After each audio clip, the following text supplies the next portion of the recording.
పండగైనా సంబరమైనా మీ ప్రతి సెలబ్రేషన్కి only choice Vega jewellers. Exclusive bridal jewellery offers. Shop now.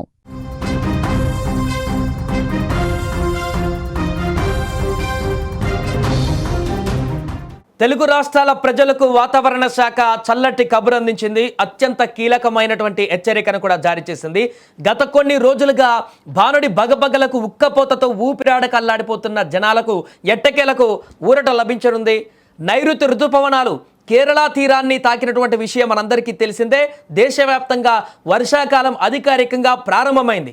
అయితే ఇప్పుడు ఏపీ తెలంగాణ సరిహద్దులలో వాతావరణం శరవేగంగా మారిపోతుంది. అసలు ఈ రెండు రాష్ట్రాలలో ఏ జిల్లాలకు వర్షం ముప్పు పొంచి ఉంది, ఎక్కడెక్కడ వానలు దంచుకొట్టబోతున్నాయి, నైరుతి ఋతుపవనాలు రాయలసీమను ఎప్పుడు తాకబోతున్నాయి, పూర్తి వివరాలు చూద్దాం.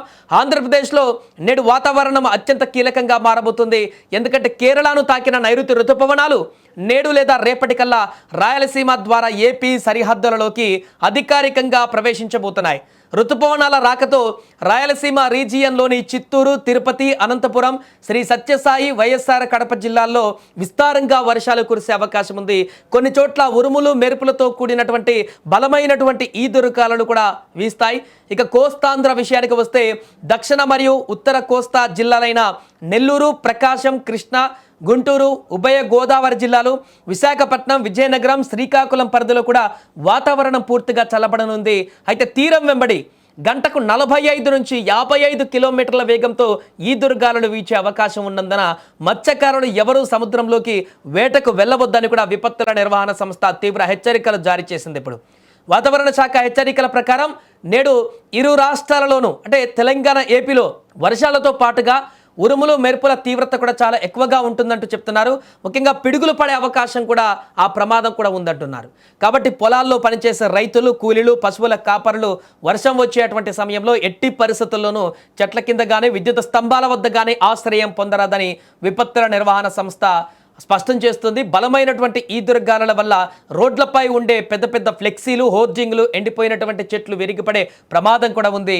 కాబట్టి ద్విచక్ర వాహనాలపై ప్రయాణించే వారు గాలివాన వచ్చేటప్పుడు ప్రయాణాన్ని ఆపేసి సురక్షితమైనటువంటి బిల్డింగ్ల కింద ఆశ్రయం పొందడం మంచిదంట. ఇక ఈ తెలంగాణ విషయంలోకి వచ్చి కూడా చూస్తే నేడు రాష్ట్రంలో వర్షాల తీవ్రత చాలా ఎక్కువగా ఉండబోతుందని వాతావరణ శాఖ స్పష్టం చేసింది. ఎండలతో మండిపోయినటువంటి జిల్లాలలో ఉష్ణోగ్రతలు ఒక్కసారిగా పడిపోయి చల్లటి గాలులు వీచనున్నాయి. అయితే దీంతో పాటుగా ప్రమాదకరమైనటువంటి ఈదురుగాలులు కూడా పొంచి ఉన్నాయి. సో తెలంగాణలో పశ్చిమ, దక్షిణ జిల్లాలలో అక్కడక్కడ భారీ నుంచి అతి భారీ వర్షాలు కురిసే అవకాశం ఉంది. ముఖ్యంగా రంగారెడ్డి, సంగారెడ్డి, మెదక్, కామారెడ్డి, మహబూబ్నగర్, నాగర్ కర్నూలు జిల్లాలకు వాతావరణ శాఖ ఆరెంజ్ అలర్ట్ జారీ చేసింది. ఈ జిల్లాలలో గంటకు 40 నుంచి 50 కిలోమీటర్ల వేగంతో బలమైన ఈదురుగాలులు వీచేటువంటి ప్రమాదం కూడా ఉంది. ఇవే కాకుండా ఆదిలాబాద్, నిజామాబాద్, కరీంనగర్, వరంగల్, నల్గొండ, ఖమ్మం సహా రాష్ట్రంలోని మొత్తం 33 జిల్లాలలో ఉరుములు, మెరుపులు, పిడుగులతో కూడినటువంటి తేలికపాటి నుంచి మోస్తారు వర్షాలు కురిసే ఛాన్స్ ఉంది.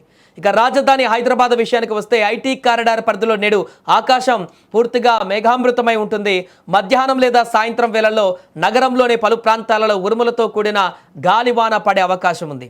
ఆఫీసుల నుంచి ఇళ్లకు వెళ్లే సమయంలో ఒక్కసారిగా కుంభవృష్టి కురిసే అవకాశం కూడా ఉండడంతో నగరంలో భారీగా ట్రాఫిక్ ఇబ్బందులు తలెత్తే ప్రమాదం ఉందని కూడా అధికారులు హెచ్చరిస్తున్నారు. కాబట్టి ప్రయాణాలు చేసేవారు అప్రమత్తంగా ఉండాలంటూ కూడా హెచ్చరిస్తున్నారు.